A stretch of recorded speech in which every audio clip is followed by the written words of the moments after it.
Jaden Marine here with Coach Lauren Hibbs after the Cotuit Kettleers fall 7-4 again today to the Bourne Braves. Coach, let's talk about the performance tonight. Got us to a slow start, obviously, out the gate. A few guys making their debuts. Talk about what you saw out there. Well, again, guys that we haven't even seen throw, just limited bullpen, and now they're in a game situation. So, you know, I want to say something real quick. And I appreciate y'all's effort this summer. You know, we need to recognize our coaching staff. We need to recognize our assistant coaches. These guys, the field looks tremendous. They put a lot of time in, a lot needs to be mentioned because we didn't have any of that today. It was kind of sad. Final question here for you, Coach. Obviously, you know, we're still competing for the playoff spot. Final regular season game here at Little Park. Just talk about your first season with the Cats and just the energy you've been able to have here. We got a good group of players. You know, we've had limited numbers of guys coming in and out. I think we've been through 50 players total this summer. So just tried to bring in specific guys to fill needs that we felt like that we had, you know, and do it the right way. So, you know, we'll show up and we'll get prepared the right way tomorrow. We'll go through our routine that we go through, make some adjustments that we need to make, and we'll be ready to play. Sure. Cats take on Falmouth tomorrow, 6 p.m. Thank you.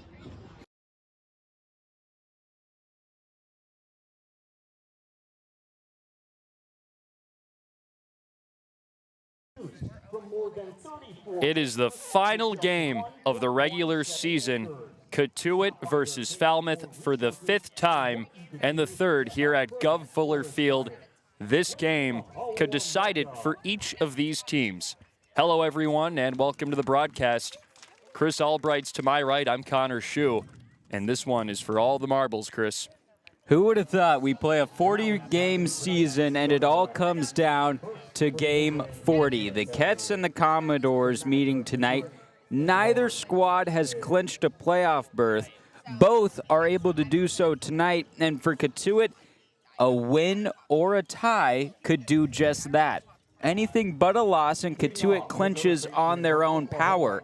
With a loss, it's still possible, but you need to be scoreboard watching to see Hyannis take on Wareham. If the Harbor Hawks lose to Wareham, no matter the result of the Falmouth and Cotuit game, the Cats would still advance.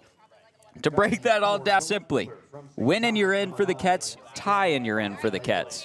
Or if Hyannis wins, each team that's playing as the game we're sitting right in front of here, Cotuit versus Falmouth. They are tied in the season series 2-2, and it's been close pretty much every time between these two teams, and we saw them fairly recently, as recent as a couple of weeks ago, back on the 22nd of July.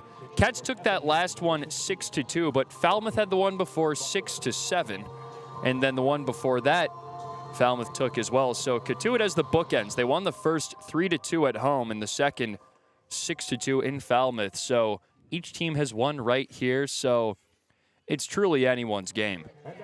Well, the common factor between every game between Cotuit and Falmouth this season is that they have been close. Game 1, it was a one-run ball game. Game 2 was a two-run ball game.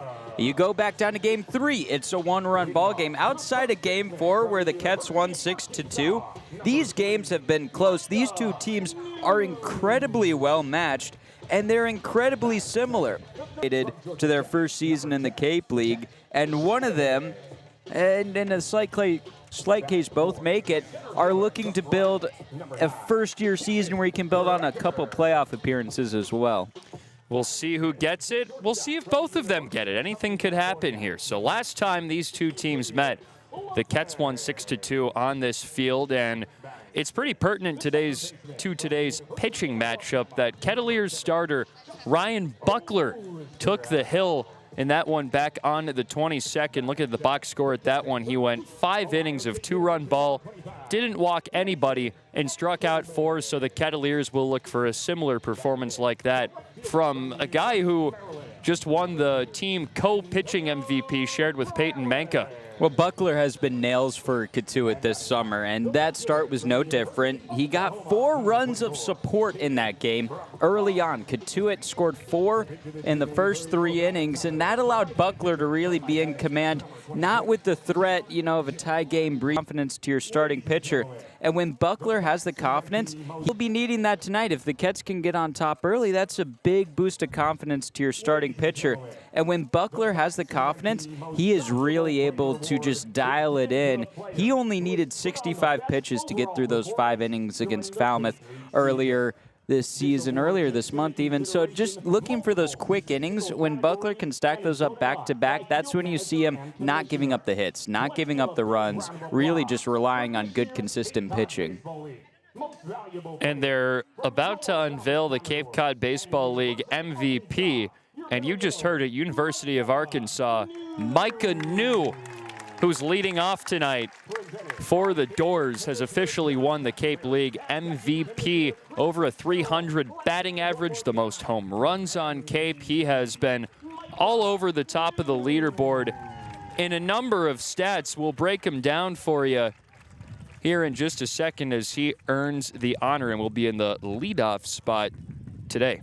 Well, this was a guy who was coming into the summer not really expected to be taking the top marks across the board.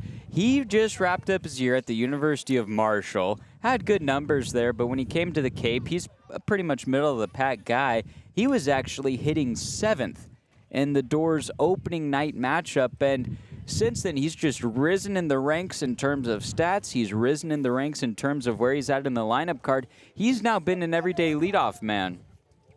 And he leads the Cape League in home runs with 8 and is second in runs batted in with 23. He's also top 10 with 37 base hits. He's sporting a .289 batting average, a .370 on-base percentage, and a .523 slug.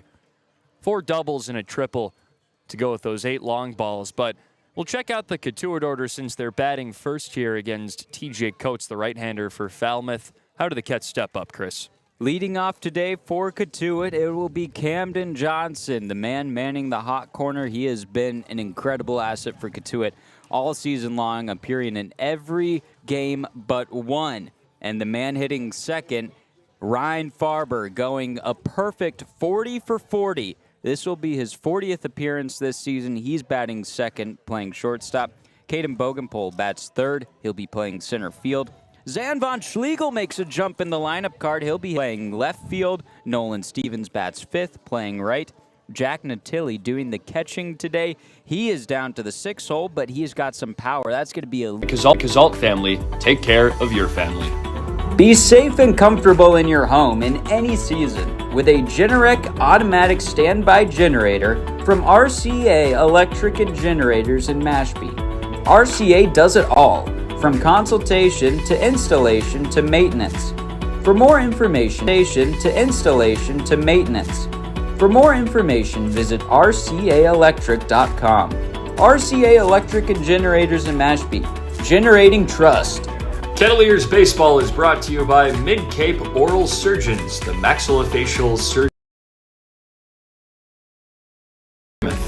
Doctors Thea Herodis, Meyer, and Sarapak are the Cape's leading experts in oral biopsies, wisdom teeth extractions, and dental implant reconstructive surgery.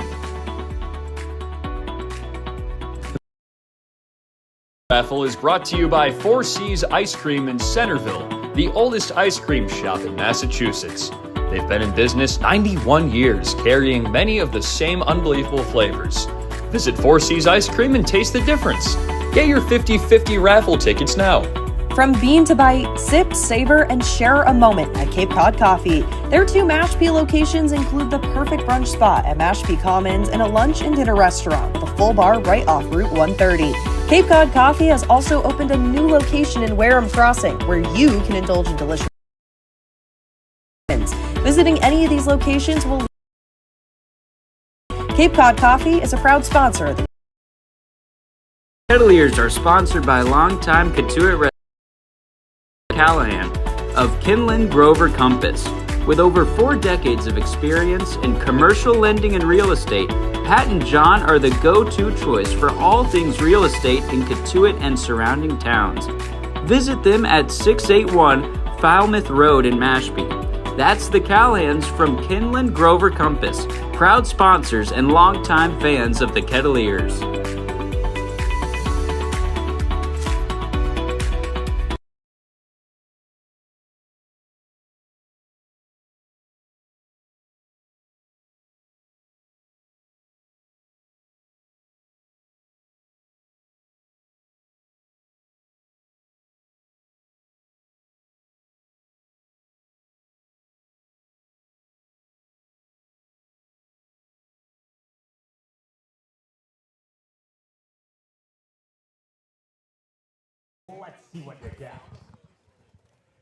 First pitch incoming in a couple of minutes. First, a toss from Smokey the Bear to catcher Bear Harrison. Isn't that fun? Bear to bear, and that's the second ceremonial first pitch we've seen from Smokey this season. We saw him earlier at Wareham, and both of them were strikes. So Mr. Smokey knows how to prevent a forest fire, and he knows how to fire a fastball, too. What an electric way to start out this non-playoff game. It almost feels like this is basically a play-in game for one of the final playoff spots in the West Division. Just to lay it all out for you guys again before we start up. If Cotuit wins or ties, they're in. If Hyannis loses, they're in as well. So there's a lot of situations where they can get into the playoffs after tonight, but obviously I'm sure they'd prefer to control their own destiny and just get a win and get out of here. Well, that takes all the stress away, Connor. You don't want to have this game wrap up and instantly in the dugout you're watching Hyannis taking on Wareham, and then you end up cheering for Wareham, and there's a really good chance that if Wareham does win, you're playing them in the first round. So you go from cheering for Wareham to having to play them, and then it just gets a little bit messy. So the simple and easy way to get the job done here today is to just get a victory. And Wareham has lost a handful of straight games, so they're slumping. 4 straight for the Gatemen, but the Kettleers facing off against the Falmouth Commodores. Cotuit lost last night to Bourne 7-4 in tough fashion. They were down 5-0 after the first couple of innings and clawed their way back to make it a 5-4 ball game, but Bourne added a couple runs of insurance and